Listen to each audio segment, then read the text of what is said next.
यहाँ एक काल्पनिक प्रेम कहानी को अध्यायों के रूप में पेश किया गया है, जिसमें साली और जीजा के बीच के जटिल रिश्ते को संवेदनशीलता के साथ चित्रित किया गया है। इस कहानी का उद्देश्य केवल मनोरंजन है और यह किसी भी प्रकार से किसी की भावनाओं को ठेस पहुंचाने का प्रयास नहीं करता। शिवम एक साधारण, मेहनती और अपने परिवार को समर्पित व्यक्ति था। उसकी शादी अनिता से हुई थी, जो एक स्नेही और समझदार महिला थी। अनिता की छोटी बहन काव्या एक उन्मुक्त और जीवंत स्वभाव की लड़की थी। शिवम और काव्या की पहली मुलाकात पारिवारिक माहौल में हुई थी, जहां दोनों ने एक दूसरे के साथ हल्की फुल्की बातचीत की।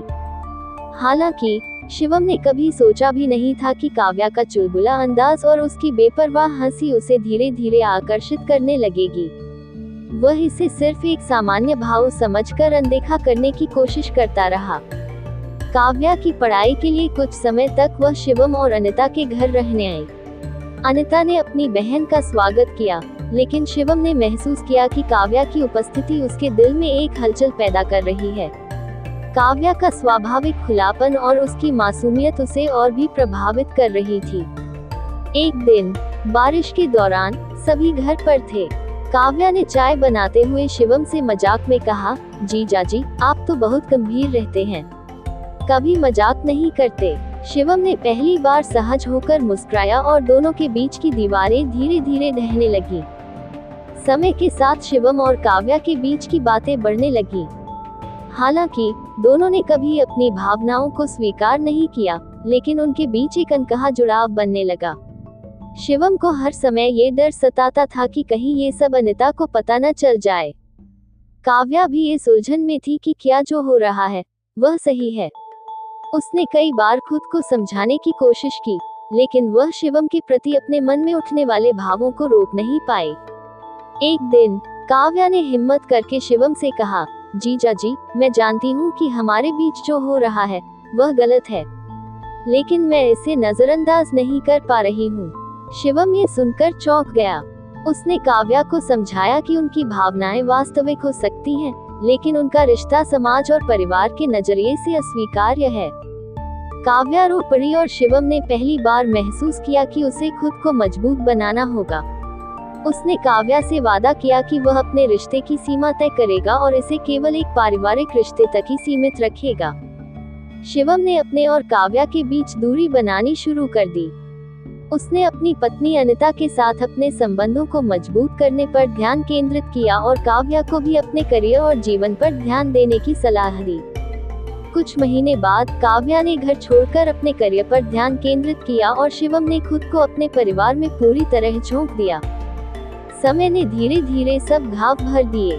काव्या और शिवम ने अपनी भावनाओं को अतीत में छोड़कर अपने अपने जीवन में आगे बढ़ने का फैसला किया। दोनों ने सीखा कि कुछ भावनाएं वास्तविक होते हुए भी सही नहीं हो सकती।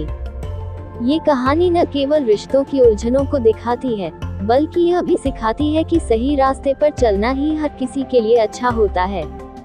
नीचे दी गई कहानी एक काल्पनिक कथा है। इसका उद्देश्य मनोरंजन है और यह किसी की वास्तविक जीवन घटना पर आधारित नहीं है। रवि और आरती की शादी को 2 साल हो चुके थे। उनकी शादीशुदा जिंदगी खुशहाल थी। आरती की छोटी बहन निधि, जो पढ़ाई कर रही थी, छुट्टियों में उनके घर आई। निधि खूबसूरत, चुलबुली और बातूनी थी। पहली मुलाकात में ही रवि को निधि की मासूमियत और स्वाभाविक हंसी ने प्रभावित किया। निधि का रवि के प्रति सहज और खुला व्यवहार था। वह उसे जीजा जी कहकर चिढ़ाती और अक्सर उनके साथ बातें करती। धीरे धीरे दोनों के बीच एक दोस्ताना रिश्ता बन गया, लेकिन इस रिश्ते की गहराई रवि और निधि दोनों के लिए अनजानी थी। एक दिन जब आरती बाजार गई थी, रवि और निधि घर पर अकेले थे। निधि ने अचानक रवि से पूछा, जीजा जी, आप आरती दीदी से इतना प्यार कैसे कर लेते हो? रवि मुस्कुराया और कहा, प्यार तो अपने आप होता है निधि, इसमें कोई तरीका नहीं होता। निधि ने गहरी सांस लेते हुए कहा, काश मुझे भी ऐसा कोई मिल जाए जो मुझसे इतना प्यार करे। उनकी आंखों में कुछ अधूरे सपने झलक रहे थे। रवि ने उसे दिलासा देने की कोशिश की, लेकिन उसके दिल में कुछ अलग सा महसूस हुआ। उनकी बातचीत धीरे धीरे व्यक्तिगत होती गई।